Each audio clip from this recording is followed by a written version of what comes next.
All right, guys. We are recording for people who are absent or if anybody needs a refresher. This lesson is actually really, it's a pretty simple one. I wouldn't say it's as simple as that adorable triangle one we had on Friday, but I am going to take 2 days to do it. We have a test at the end of the week. I'm just kind of pacing it out. We're going to give some time to take today's lesson and continue it tomorrow. We'll probably have lots of homework time tomorrow after we finish the lesson, but we'll just go a little bit slow. On Wednesday, we're going to do a cute little STEM project where we're going to talk about building a roof. Okay, we'll watch a video. It'll be really cool. Oh, can I have a volunteer? Thank you, Zach. You don't even know what, I know, it's a really scary one. I'm fine. Okay. I understand. So, could you go to the front office? And there is a stack of practice tests. There's also an answer key involved, so don't look at the answer key. You already sent it. Okay. So the practice test is printed out in the front office. If you could just ask Mrs. Finch to grab it off the printer and make sure, yeah, you can lock it and make sure you grab the answer. She grabs the answer key as well.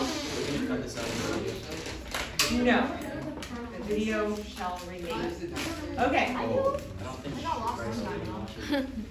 Bryce is gonna watch it. Hi, Bryce. Bryce, if you're watching this, make sure you email me and I'll give you. Hi, Bryce. Hi, Anna. Hi, Anna. Okay. Bryce, Anna, we miss you. Okay. Who does that? Who does that? Maybe I will edit that part out. Anyway, so we have, look at our week. So we have just one lesson, one more lesson this week. We'll do a fun little project. I'm trying to show them the thing. Oh, no, that's okay. We'll do a fun little project. And then we'll do our review on Thursday, so that's when your practice test will be due. The homework for 2.4, I believe, is only 17 questions, so you have 2 minutes to do that. I made it kind of short since we're also going to be giving out the practice test, and that's going to be due on Thursday, and then, of course, we will take our beautiful test on Friday. Sound good? No. No? Okay. So, in the meantime, let's talk about the fun little thing called the Unlimited Attempts Take-Home Quiz. Isn't it fun when you get unlimited attempts in Canvas? Me too. It's due today.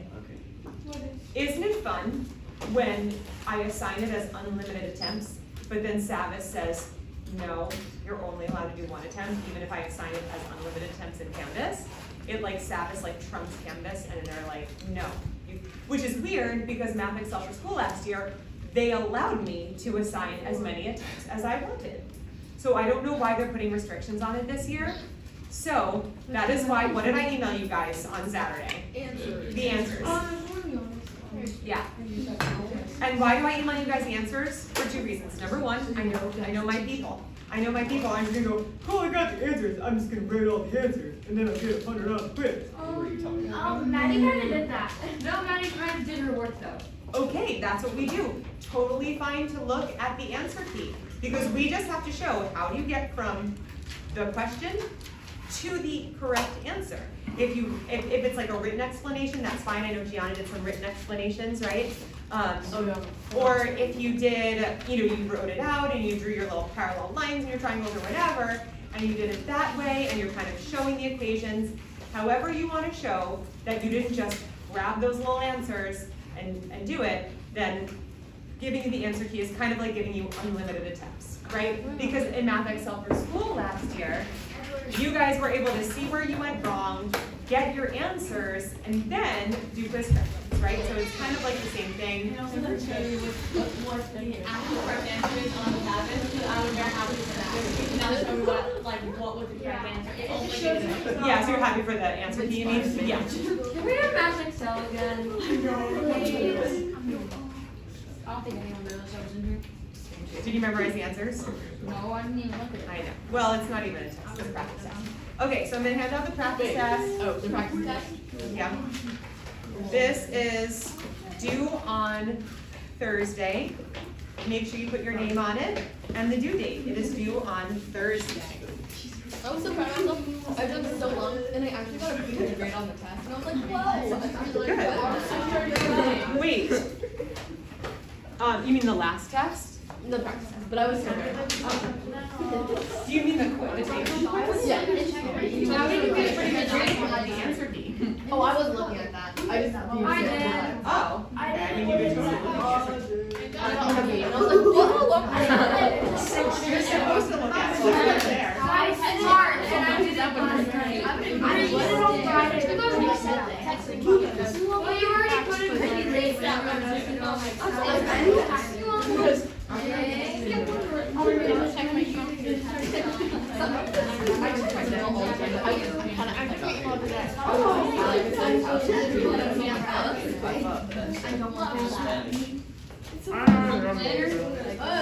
When is this due?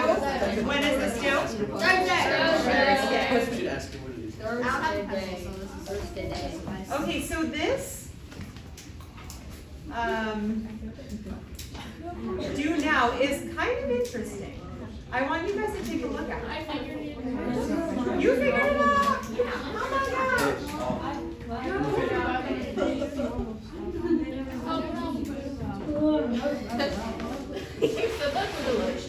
Shh, I need no talking and make sure no Chromebooks are open. If you haven't answered these questions yet, I would say you don't have to do part C. Just focus on part A and B. It does take a little time to kind of analyze what is the information given and what's happening here. So just take a few minutes. If you want to quietly discuss it with a partner, that's totally fine. But as long as we're talking about the do now, okay?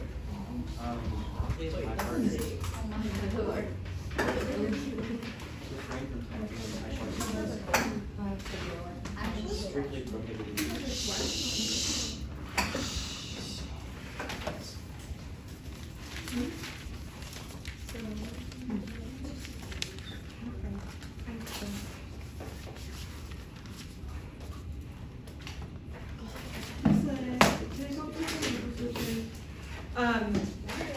Yeah, what do you need? I'll just go. Did you look at your notes? Oh, sorry, that's what I meant to do. Oh, yeah. So, I don't have one. where are they? Where? Oh, you have your notes from the quiz? Not right now. Where are they? My paper, not. Oh, not here. I thought you said right here. No. Okay, give me your notes for the quiz. I have the first, Mrs. Legg, Yeah. I have like the first 5 on my middle, but then I have the like. Did you go according to the answer key and check them and everything? No. I didn't know that. You gotta check your email, bro. Miss Legg, I Yeah. have like the first 5 on my notebook, but I don't have the rest. I just wrote down the Listen. I'm gonna give you guys one more day, since you're probably not gonna even start the homework tonight. I'm gonna keep them. Well, if you're done, just keep it. I'm gonna collect all of these tomorrow, okay? If you didn't get my email over the weekend, check your email from me. I emailed you the answer keys, so go ahead and check your work. I'll do that in 10 seconds. That is a great idea. Yes. I just wrote down like the questions I actually did work on, and would I have to explain every single question? No. So just the last couple I Yeah. didn't really like. Yeah. Except the first. Then you'll get a 0, Like, because that's Okay, I'm gonna say it one more time to make sure we are all on the same page, okay? If you're finished and you use the answer key, you corrected everything, you got 100, that's awesome, just keep it. I just don't wanna collect it in 2 stages. I will collect everything tomorrow to give anybody who didn't get my email over the weekend an opportunity to check their email, look at those PDF files that came in 3 separate answer keys, because I put 3 quizzes together.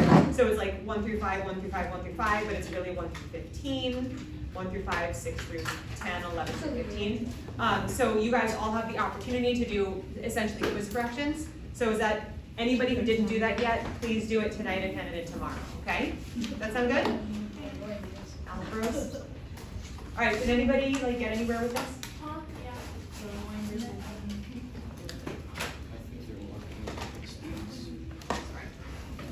just read the question and try it.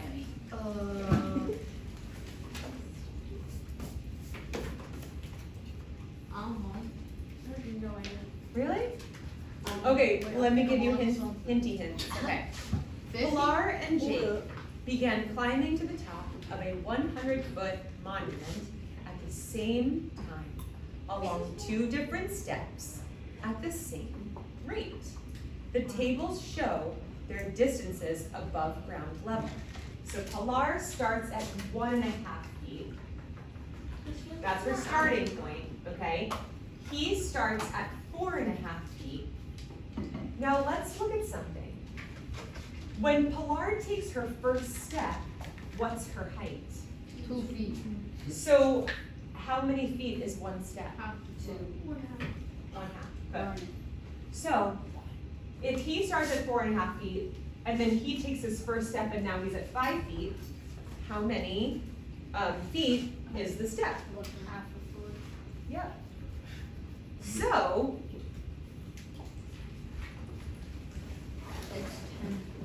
if each step rises 1/2 foot,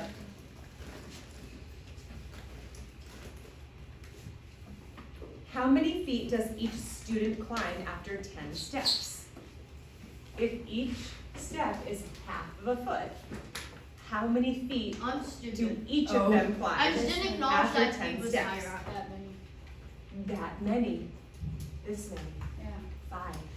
That's Yeah. why Because it's half Zachary. of 10 is 5. Does that make sense?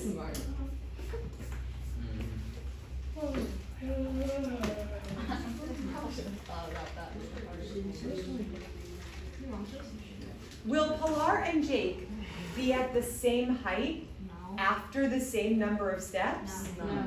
Because they started at different, Yeah. Because it says they're going at the same rate, and yes, Zach, they're starting at 2 different levels. So how could they ever be at the same height? They won't. They won't, right? All right, so let's go on to the lesson. Oh my gosh, this looks complicated. Let's read the essential questions it's to frozen. get Together.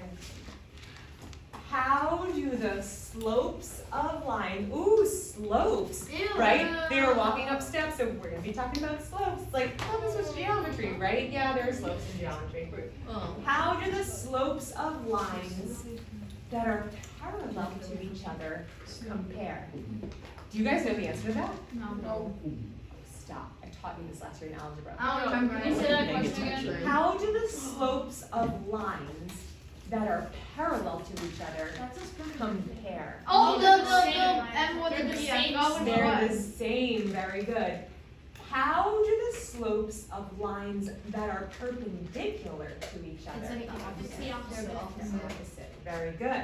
All right, so that is the essential question that you're supposed to be able to answer by the end of this lesson, and you already answered it, so we're done. Just kidding. Let's We're keep done going. watching this. All right, example 1. Oh, we got a beautiful little picture here of some sort of like ski lift or ride or something like that. Slopes of parallel lines. A hill? Okay, I guess this is a gondola? I thought a gondola was like in Italy where they go like that. That's about. I could have sworn it was called a gondola. Also gondolas. Okay. Oh, okay. Lifts have like not the outside. They're just like Right. I think Yeah, the it's almost like a gondolas- Ferris wheel, but like not I think gondola. gondolas are the people that are paddling. Oh, that's a gondola, Mr. Gondola. Okay. So, a hill and a gondola. A gondola line. So here's our gondola line. So here's our hill starting at 0, right? The gondola line is starts 20 feet above the ground. Okay, that goes up the hill. They both have a slope of 1/2. What is the geometric relationship? Sounds fancy. Between the hill and the gondola line. So, if we start graphing that and we say, well, if this it has the same slope as this, they both have the same rise over run, rise over run, rise over run, rise over run, rise over run. What's the relationship? The parallel. They're parallel. Very good. Now, you could actually write this out like with slope-intercept form, just to show that since the y-intercept of the hill is 0, because that's where it's going to intersect the y-axis, you don't have to do plus anything, you just have your slope as y equals half x. And then of course the y-intercept of the gondola line is 20. I don't know why they have a 2 there. That's weird, right? Why do they have a 2? Can anybody explain that to me? Does the 2 represent? Line 2. It says a hill and a gondola 20 feet. This is 0. This is supposed to be 20 feet. Huh?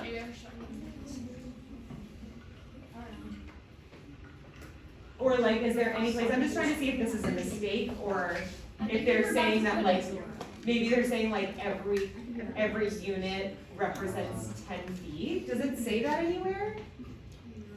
No? Okay, I just need to make a note of that, because it doesn't look correct. So pretend this says 20. The camera. Forgot about that. Pretend that says 20. So this is 20 feet above, then the y-intercept is 20. So look at our equations of the line. We have y equals our slope of 1/2 times x plus 20, our y-intercept. And then we have y equals half x.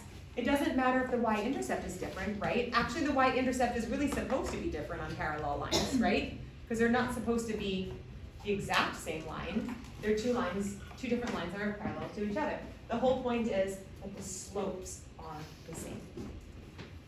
On a scale of 1 to 10, 1 being easy, 10 being hard, how easy is this concept so far? I'm just. Good, 1 or 2? Be careful of that. Make sure you say hi to Adam Bryce. Hi. Quattro? Okay. Just as long Stop. I didn't say anything.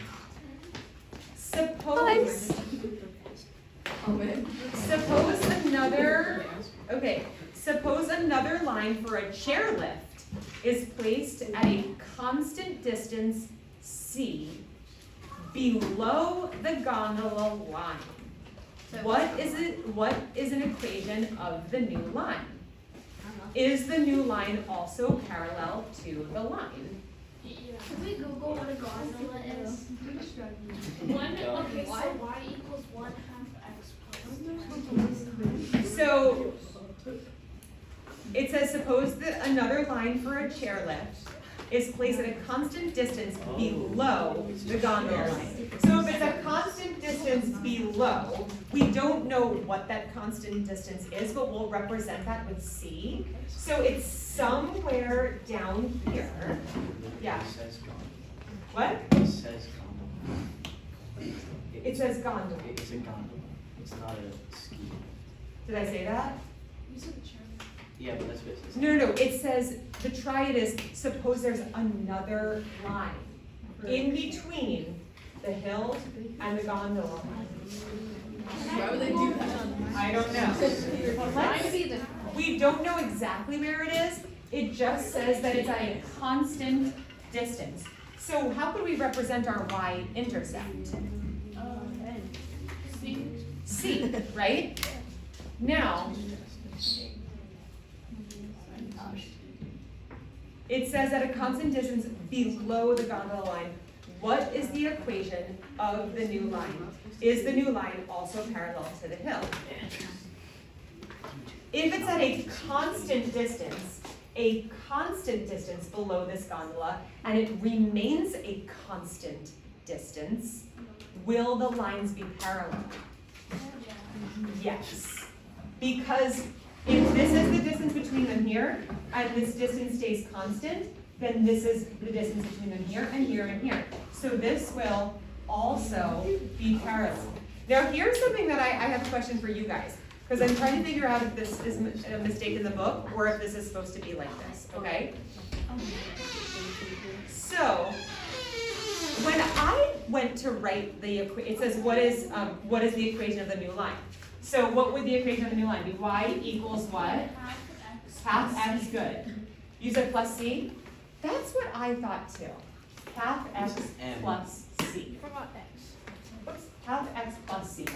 The answer in the the book says 1/2 x minus c, and I'm trying to figure out if it's a mistake or if it's minus c because it's talking about that it's like a constant below the gondola line. That's not how that works. Yeah, it's not how it works because that would be a negative y-intercept, right? Wouldn't that, would it, yes, it would be, thank you, it would be below the ground. Dante says, so is that wrong? The book says it's negative I c. don't know what either of those things mean. Nothing? No. So it doesn't, shh, guys, it doesn't tell us the number value for the y-intercept. It just says it's below the gondola line at a constant value. The constant value is the key word to know that wherever the gondola line goes, that chairlift constantly follows it. That's how we know, because of the constant line, that's how we know that it's parallel. However, and I want to know from you, Jocelyn, too, do you think that it should be, the y-intercept should be plus c, or the y-intercept should be minus c? What do you think? I guess it could be plus because it's going up. That's But because it it's could a be- positive. But it could be minus because it's below the gondola line. Right, it could be that. I need to find out which one of those is correct. So, oh I feel so hideous. no! Oh God, no, you're it's fine. okay. You're okay. What happened? Y'all are babies. You're okay. Don't make me scratch.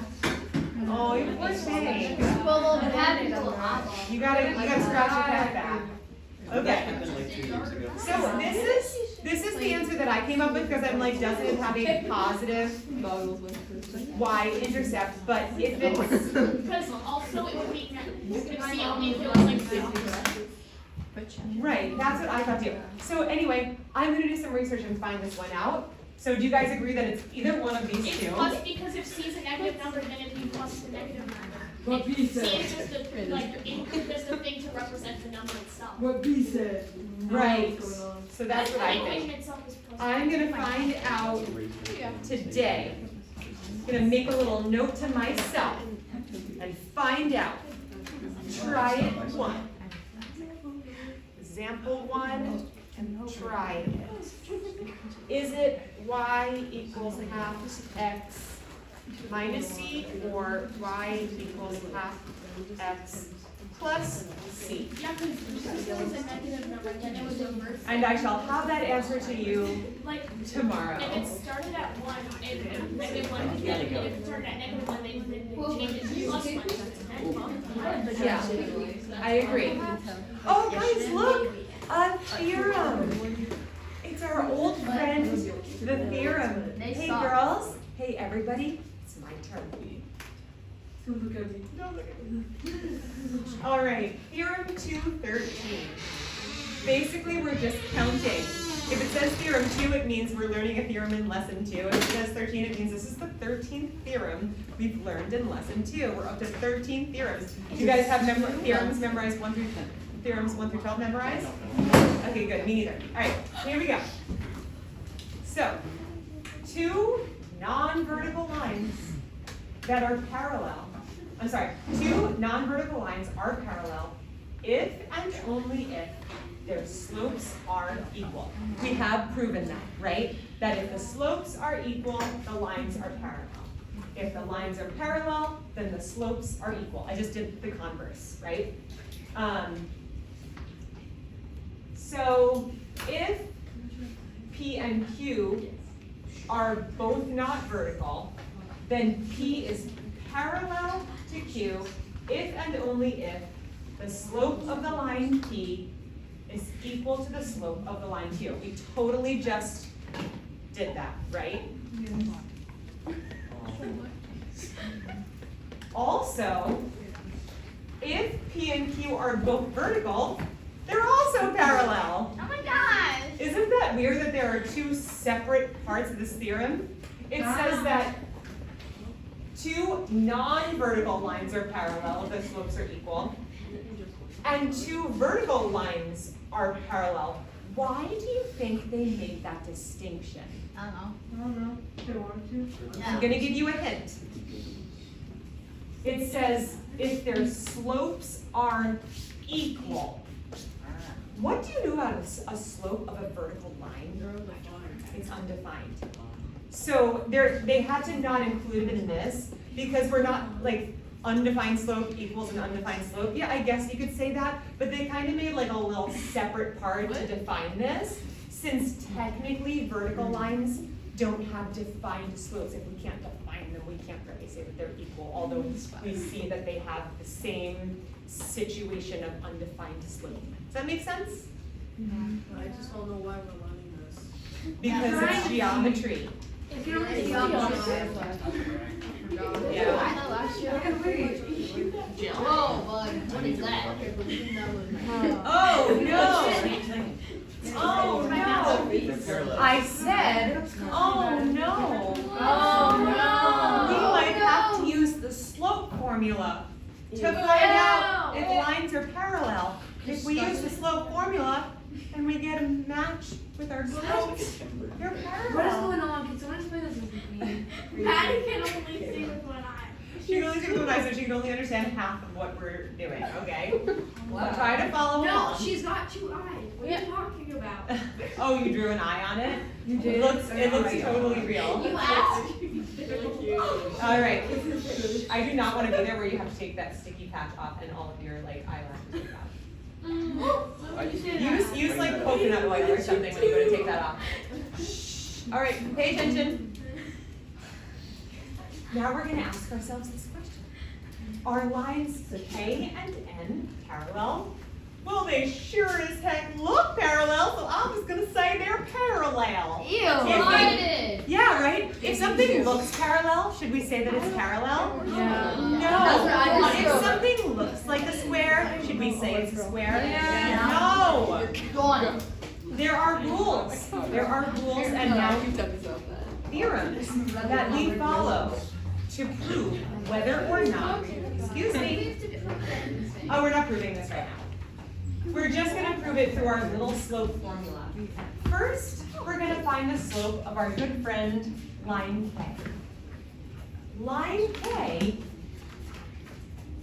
passes through the points, all right, line K wants to take the points -2, +2, right here, and -2, +3, wait, I'm sorry, +2, -3, oh wow, those are two distant points. But I guess those are the only places where it's passing through a perfect intersection of the X and Y grid, right? So if we take those 2 points and find the differences of the Y's over the differences of the X, also known as the change in Y over change in X, again, they don't write it here, but the slope formula is y2 minus y1 over x2 minus x1. So all we have to do is take, so this is point 1, and this is point 2. We have to subtract our y value from our second one minus the y value from our first point. So a -3 minus 2. -3 minus 2, kill the cockroach, change the sign, and you get a -5. Yep. Okay? So we're just doing slope. Yeah, Intercept, that's yeah. it. Just careful, go Oh, around. that's it. Okay, then we have our x values. Start with your second x value and subtract the first 2 minus -2. Kill that cockroach, change the sign, and you get, huh? Because that's what my 6th grade teacher told me, and it always stuck with me. And when you're as old as I am, in a very, very, very long time, you'll remember it too. And you'll be able to, when you're helping your kids with their math homework, you're gonna be able to be like, you kill the cockroach and change the sign. They're gonna ask the same question, and you're gonna say, my math teacher told me that, and her math teacher told her that, and maybe the math teacher before her. Our told her 6th that. grade teacher. Maybe it started like in the 1800s. What if Our they 6th grade Maybe teacher. because they were exterminators back then, so that's, you know. What if they completely change the curriculum of math? So you mean like they do like every year? Yeah. All right. Our 6th grade teacher did stuff. So did our second. Okay, shush. I missed this. Pay attention. Thank you. So when we do this, we get a +4. So we get a negative 5/4. That's our slope for k. Okay, now we have to find the slope for n. The 2 points that they chose for n are 1, 2, and 4, -2. So this is point 1, this is point 2, x value, y value, x value, y value. So we do our -2, -2, kill the cockroach, change the sign, and we get -4. And then we get 4 minus 1 is 3. So we get -4/3. Well, those lines really looked parallel, didn't they? Or are they parallel? No. They do not equal each other, therefore they are not parallel. Even though, from a distance, even from where I'm standing, they do look parallel, right? This is why we don't guess. Now you guys are going to try this. Are lines M and Q parallel? I'll go back to the picture. Yes. No. Do you want me to help you find the intersections? Okay, so let's look at line M and line Q. So let's take, man, this is hard to find. It looks like here's a point, and here, right? For M, I'll double check, but -4, +3. Does that look like a good intersection? -1, +4. Not really. That doesn't look like an intersection. It's hard to tell from where I'm standing. The one for K doesn't. I'm not looking at line K, I'm looking at line M M. and M. The Yeah, -4 doesn't. that doesn't look like it's intersecting at that interval. It looks like it is to me. Okay. And if you guys want, we can just count, can count our rise over run, right? Okay, let's look at line Q. It also looks like it's intersecting here, which is -4, -2. What was it intersection there? Because I'm looking at the grid of the coordinate plane, and I'm seeing where the line intersects exactly where the grid intersects. It's hard to see with one eye, that's for sure. No. Okay, and it also, I see a point here. She's got 2 eyes. I- I don't know what you're talking about. Okay, I'm sorry, just one is a little bit different than the other. So we have +1, 0. So you absolutely could use your slope formula and compare, but we could also count the rise over run, right? Let's look at the rise over run. Up 1/3, up 1/3, that's M, okay? And then up 2 over 1, 2, 3, 4, 5, 2/5, and that's Q. Are they parallel? No, they are not. Oh, weird though. I must have, hold on. Oh, I can see the intersections much better here. Did I count wrong? -1. 1, 2, 3, 4, 5. But on my slide here, Really so Wait. obvious that none of those look like intersections. -2, up 2, 1, 2, 3, 4, 5. Yeah, okay. Well, Try it too. that's for slope. Intersection. Let me look at something.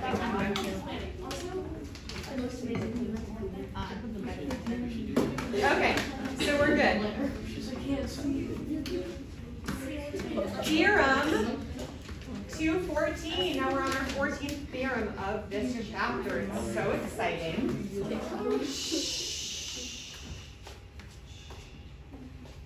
Theorem 214.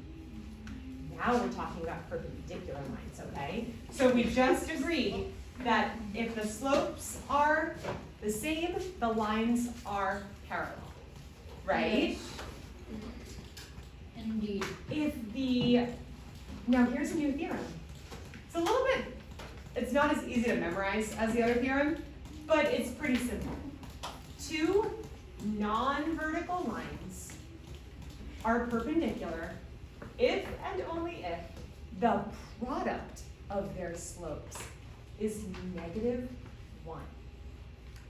So, do we decide that lines are perpendicular if they look perpendicular? Yes, wait, no. Yes. Damascus, can you put your hands up for me? Thank you.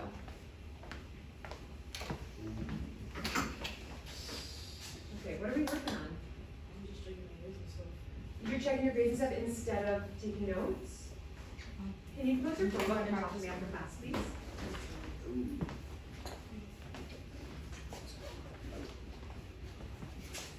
All right.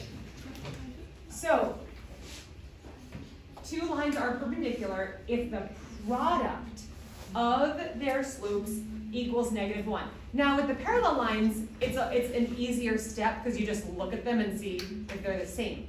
For perpendicular, you have to take those two slopes and multiply them together and see if it's -1. If it's -1, perpendicular. If it's not -1, not perpendicular.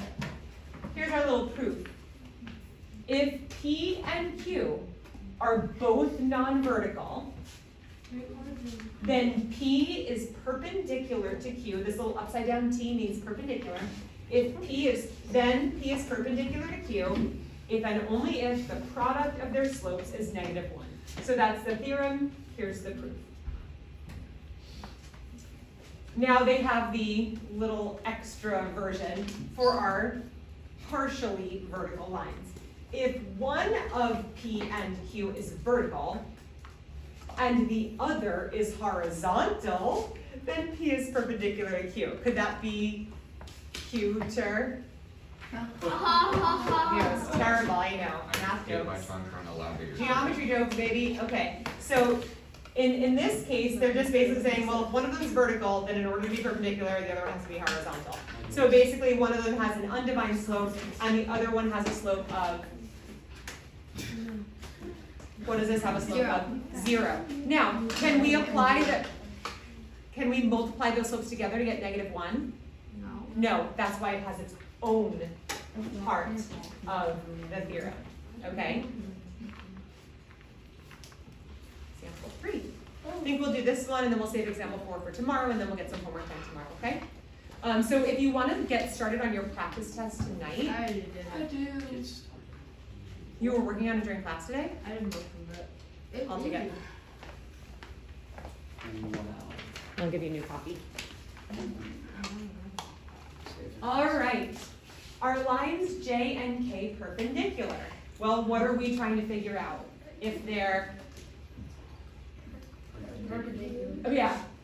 To find out if they're perpendicular, we need to know if their slopes multiplied together, or the product of their slopes is -1. Wait, what? With the theorem that we just talked about, it I said, missed a little bit, I think. the theorem that we just talked about is, in order to say that two lines are perpendicular, we have to get their slopes and multiply them together to get -1. That's the only way we can say they're perpendicular. The only other way that we can say it is if one's vertical and one's horizontal, because we can't multiply those together to get -1 because the slopes don't multiply together. Okay, so our lines J and K, so we've got a lot going on here. J is here and K is here. So if you kind of just look at them here, J and K, do they look perpendicular?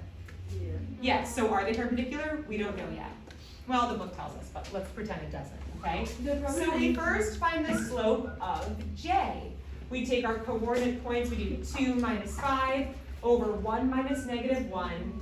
We get -3/2. Is it okay that I breezed through that part because we know slope formula, we just did it in detail? What formula is It's the change in y over the change in x, right?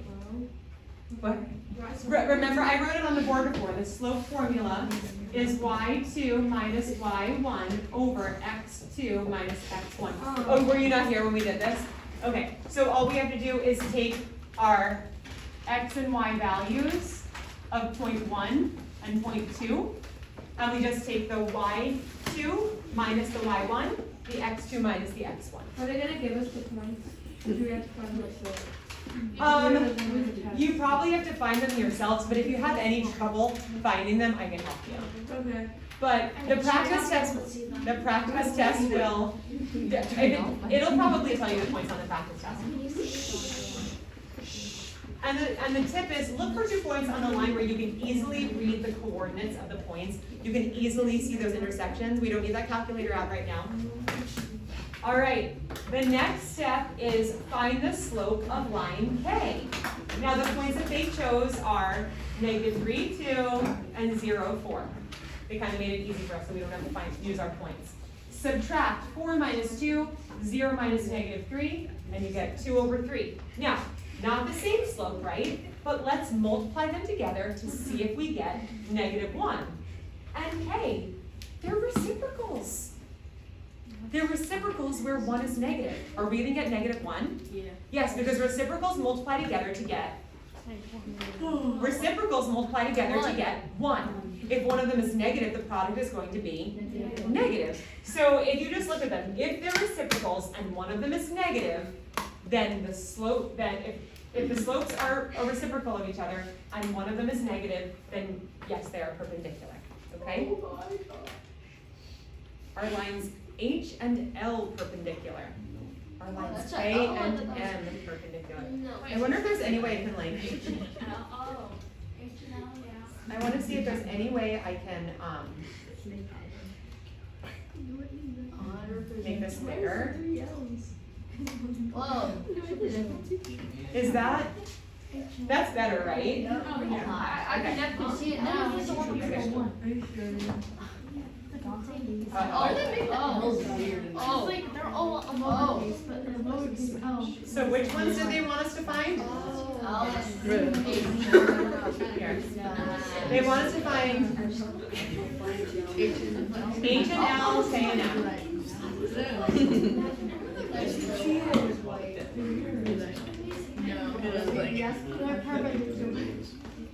All right, so now it's much bigger. So we want to find H, guys. H and L. So let's just do that one and then we'll be done, okay? Let's do H and L. So we have, where is H? Oh, there it is. Okay, so let's find some points that it goes through. Gosh, it doesn't even look like it goes through. I don't even see, that doesn't even look like it hits that. Oh, here's one.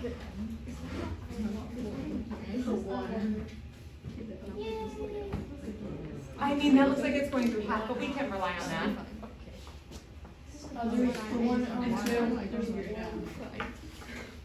Huh? -2. It doesn't really look like it's doing that. Mrs. Light? Sure. You're welcome. Bye-bye. Jaden, early dismissal. What? Wow. I know, that was quick. Quiet, I need another minute. Okay, I don't understand how we're supposed to find H if we can't even find coordinate points that match up. This looks like the closest one, but I don't trust that. Let's do the other ones. Let's do the other ones. What was it? K and M. So K we have here and here. Okay. M we have here. It's so hard to see. And here. Do you guys agree? Yeah. All right. So for K we have negative. Can we just count the slope? Make it easy. 1, 2 over 1, 2, 3. 2 over 3, it's a positive slope. And then M would be a negative slope, so we have down 1, 2, 3, 4 over 1, so we have -4 over 1, so that's -4. If we were to multiply those together, would we get -1? No, so even though they kind of look parallel, they are not, parallel, perpendicular. They are not perpendicular. I think we can be done for today. We'll do the last example tomorrow and then have some homework time.